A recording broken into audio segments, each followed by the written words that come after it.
September the 16th, 2023 is International Batman Day, the best holiday of the year if you're a fan of the Cape Crusader like me.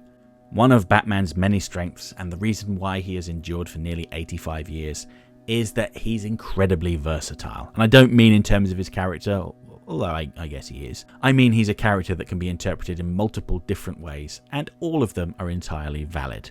However, just because they're all valid, it doesn't mean that they're all equal. Out of all the different versions of the Cape Crusader that exist, there's one that sits head and shoulders above the rest, and that is the Batman from the DC Animated Universe. So for those that aren't aware, the DC Animated Universe, henceforth referred to as DCAU, refers to a number of animated series produced between 1992 and 2006. These are Batman the Animated Series, Superman the Animated Series, The New Batman Adventures, Batman Beyond, Static Shock, Justice League Unlimited, and the Zeta Project, as well as a handful of animated movies like Batman Mask of the Phantasm and Batman Beyond Return of the Joker. All 8 of these series across 14 years had a shared continuity and would often cross over and make reference to each other. And the most important thing is that their continuity was separate and was not beholden to the events of the comic book or live action movies, for the most part. And the one thing that links these series together, the very spine of the DCAU, is Batman. And in my opinion, the thing that truly sets it apart from all other versions of Batman is that there's a very clear beginning, middle, and end. As much as I love the comics, and believe me, you have to love them in order to keep buying them every month for 30 years, they can be a little overwhelming. The biggest problem with the monthly comic book adventures of Batman is that they never end. As such, when things start to get stale, new creative teams are brought in to freshen things up. This constant need to change things is ultimately the biggest problem with the comics. This is how in recent comics we've had Batman hopping between dimensions, chasing after a version of the Joker that never became the Joker, and battling a Jokerized shark with Adam West's shark repellent bat spray after having his right hand sliced off and replaced with a robotic hand thanks to Frank Miller's Dark Knight Batman. It's just all so convoluted. You also end up with changes for change's sake. Let's look at the New 52 era of Batman, written by Scott Snyder. One of the most egregious changes was that Mr. Freeze's origin was changed. Nora Freeze was no longer his wife, but some frozen woman that Victor obsessed over. And Bruce Wayne was the heartless industrialist that caused the accident that turned him into Mr. Freeze. Blasphemy. Then we have Clayface. Clayface's powers were changed so that he had to ingest a person's DNA in order to mimic them.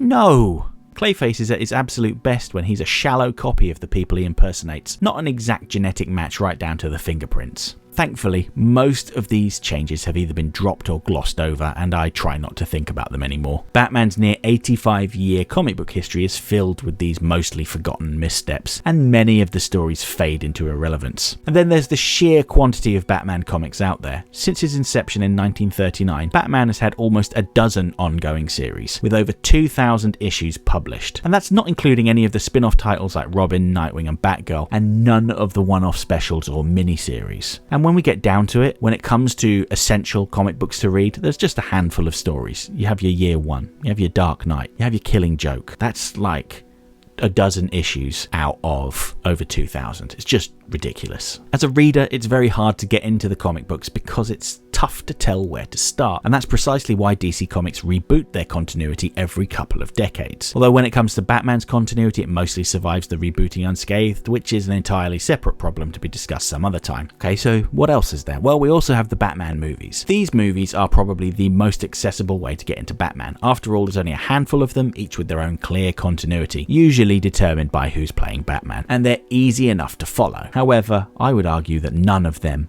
are Batman.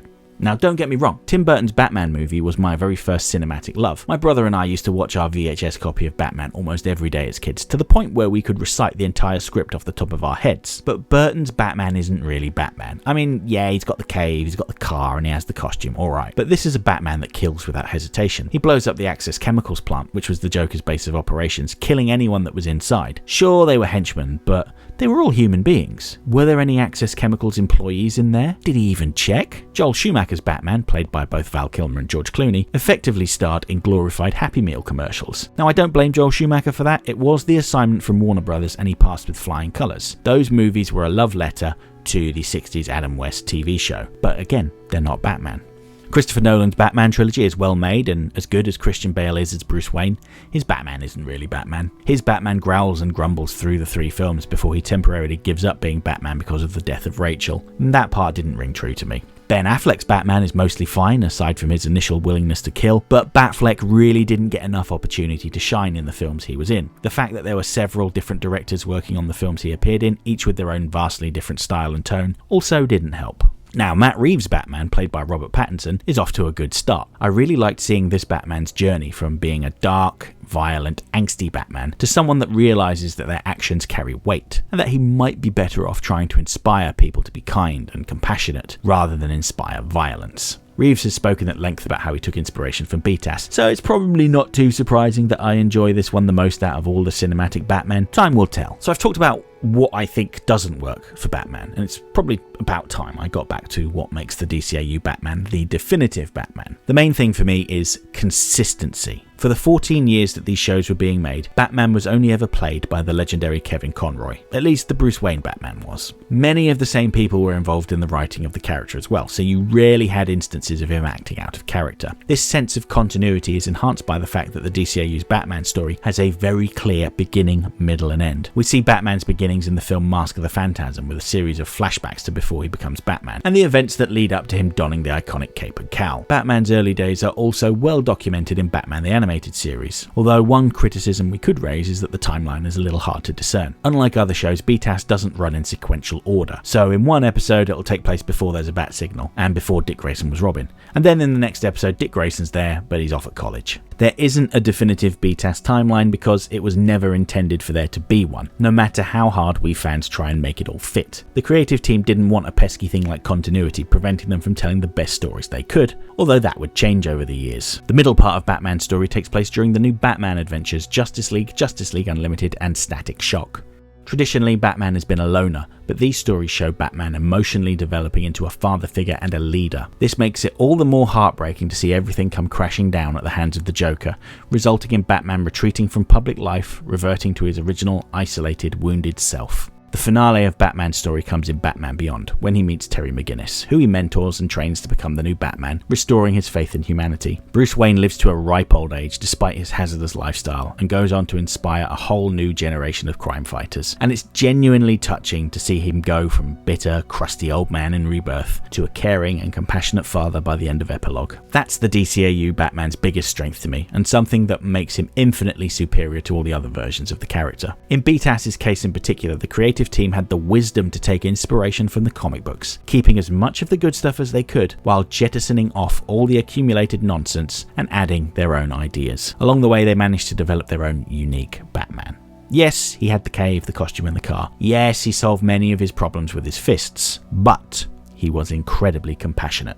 I would argue that the villains that we see in BTAS are also the definitive versions of those characters, not just in terms of their visual design, but their motivations too. Many of them have gone on to influence the mainline comic books over the last 30 years. For instance, Mr. Freeze was originally a generic cold-themed villain, but in 1997 they imported the BTAS origin of the scientist seeking revenge for the death of his wife, and he has been that way ever since, despite Scott Snyder's best efforts. The beauty of Batman's rogues is that they represent a part of him. Two-Face represents Batman's duality. Poison Ivy is on her own righteous crusade, but she takes things too far, and Mr. Freeze is driven by the loss of a loved one.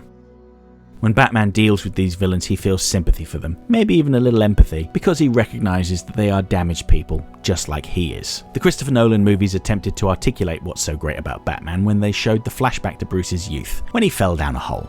His father rescued him from the darkness and carried him to safety, teaching Bruce the reason we fall is to learn to pick ourselves back up again. But I don't think that they went far enough with this. Batman doesn't just dust himself off and carry on when he faces setbacks. He serves as an example to us all and should inspire us to do the same, helping those around us that aren't as capable. When I think of Batman, I think of the man who comforted Baby Doll after her breakdown in the Hall of Mirrors, the man who pleaded with Clayface in the TV studio control room, the man who offered his hand to his damaged friend in Second Chance, not the guy that blew up Access Chemicals, not the guy that stabbed Superman with a kryptonite spear, not the guy that gave up for years after his girlfriend died. When reading the Batman comics, I don't hear Michael Keaton's whisper. I don't hear Christian Bale's growl. I don't hear Batfleck's modulated voice. I hear Kevin Conroy's voice, and I always will.